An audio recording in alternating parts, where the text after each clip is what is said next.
Hello mga kaisla, for today's video, samahan niyo ako mamasyal sa isa sa pinakapaborito kong isla dito sa bayan ng Cagayan Silio. At ito ay ang Kawili Island. Ang islang ito ay may napakayaman, napakalinis at napakalinaw na karagatan.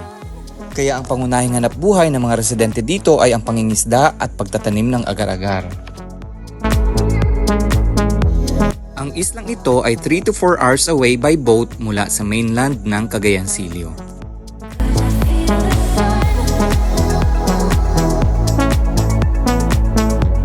Sobrang excited ko dahil more or less 20 years na since huling punta ko dito.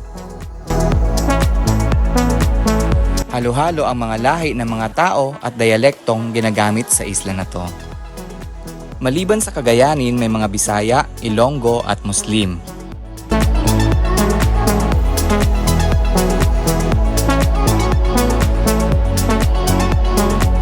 Tara at samahan niyo ako mamasyal dito sa isla.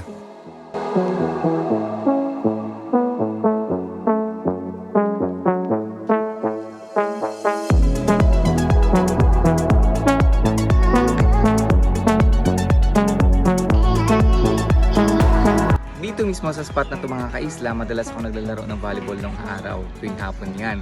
Dahil yung nasa likuran ko ay ang Kawili Elementary School at dyan na-assign yung panganay kong ate as school teacher. Tara, halika kayo at pasyalan natin.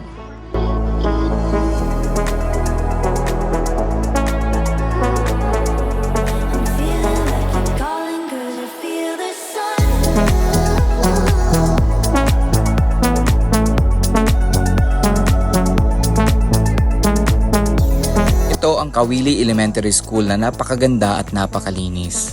Shout out sa school head nito na si Ma'am Annali Bongalso na aking kabatchmate nung high school.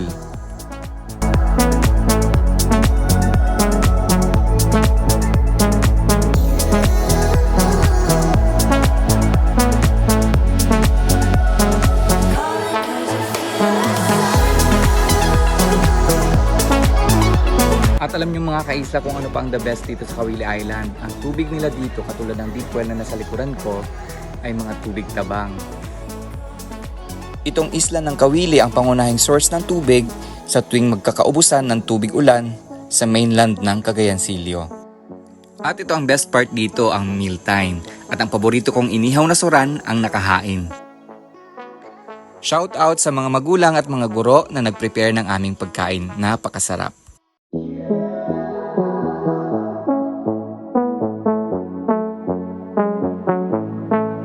Ngayon naman, ipapasyal ko kayo sa isa sa pinakapaborito kong spot dito sa isla. Sobrang dami kong childhood memories dito.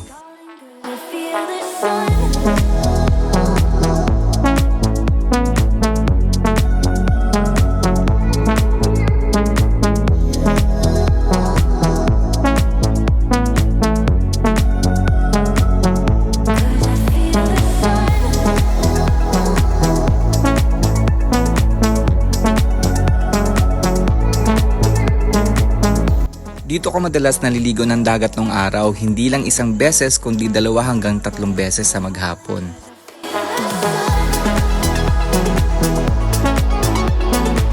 Dito naman sa aking bandang kanan ay ang sanktuaryo o tirahan ng mga wild ducks o locally tinatawag naming kook.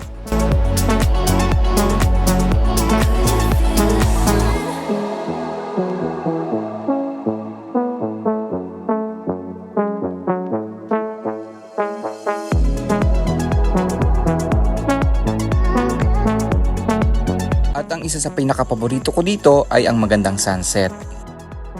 Mga kaisla, huwag niyo akong kalimutan i-follow at i-share ang video na to. Maraming salamat sa panonood.